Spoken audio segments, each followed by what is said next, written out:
देश के प्रधानमंत्री नरेंद्र मोदी जी का एक बड़ा फेमस बयान था कि अब देश में मात्र 4 जातियां हैं, महिला, गरीब, किसान और युवा। आज वही युवा रामलीला मैदान में पुलिस की लाठियां खा रहा है। देश का प्रधानमंत्री कुछ नहीं बोल रहा है। सत्ता पक्ष से कोई भी नेता कुछ भी बोलने को तैयार नहीं है। यहां तक कि मीडिया में भी खबरें नहीं चलाई जा रही हैं। आपको याद होगा जब रामलीला मैदान में बाबा रामदेव एक प्रोटेस्ट कर रहे थे, किस तरह से उनके ऊपर रात में आंसू गैस के गोले छोड़े गए और लाठियों से सोते हुए लोगों को पीटा गया। उस दौरान मीडिया ने उस पूरी खबर को दिन भर चलाया।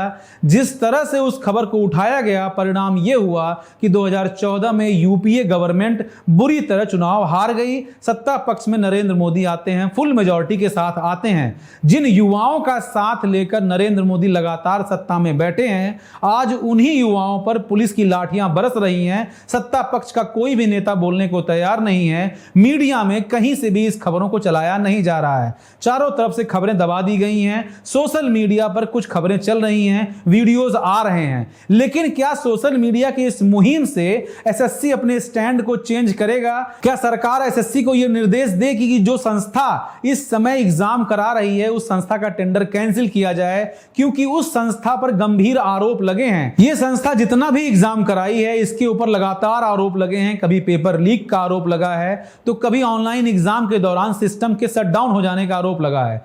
इसीलिए इस संस्था पर छात्रों का भरोसा अब नहीं रहा है। छात्रों के विश्वास के लिए सरकार को इस कंपनी से टेंडर कैंसिल करके दूसरी कंपनी को टेंडर दे देना चाहिए। यह बात है 30 लाख 40 लाख लोगों के भविष्य का।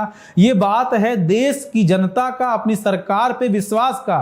यह बात किसी कंपनी को सपोर्ट करने का नहीं है। यह बात है देश की जनता का, उन युवाओं का जो आपकी नजर में एक जाति है, एक बड़ा वर्ग है जो समाज को रिप्रेजेंट करता है। तो सरकार की, सरकार के मंत्रियों की, सरकारी संस्थाओं की यह जिम्मेदारी है कि इन लड़कों को अपने विश्वास में लें। छात्रों को यह बताएं कि आपकी मांगें स्वीकार की जा रही हैं। छात्रों की मांग कहीं से भी नाजायज नहीं है। अगर मांग नाजायज होती तो उनको इतना बड़ा सपोर्ट हासिल नहीं होता। सोशल मीडिया पे लगातार खबरें ट्रेंड कर रही हैं। दिल्ली पुलिस ने रामलीला मैदान को घेर लिया है। जो भी व्यक्ति कैमरा लेके, मोबाइल लेके कुछ भी रिकॉर्ड कर रहा है, उसको लाठियों से पीटा जा रहा है, उसका मोबाइल छीन लिया जा रहा है, उसके कैमरे भी छीन लिए जा रहे हैं। द लल्लन टॉप का कहना है कि उनके रिपोर्टर से माइक छीन लिया गया, उनके रिपोर्टर से कैमरा और मोबाइल भी छीन लिया गया दिल्ली पुलिस के द्वारा।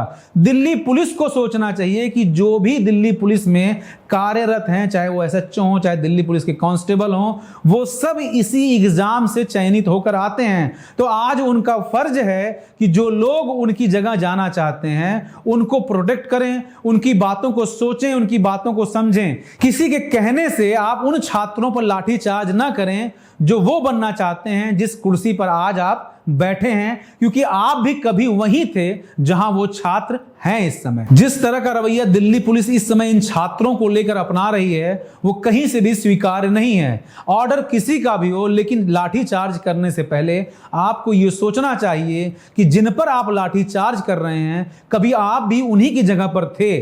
आपको उनके नजरिए से भी सोचना चाहिए कि आखिर परिस्थिति ऐसी क्यों बन गई कि ये लड़के अपना घर बार छोड़कर रामलीला मैदान में प्रोटेस्ट कर रहे हैं।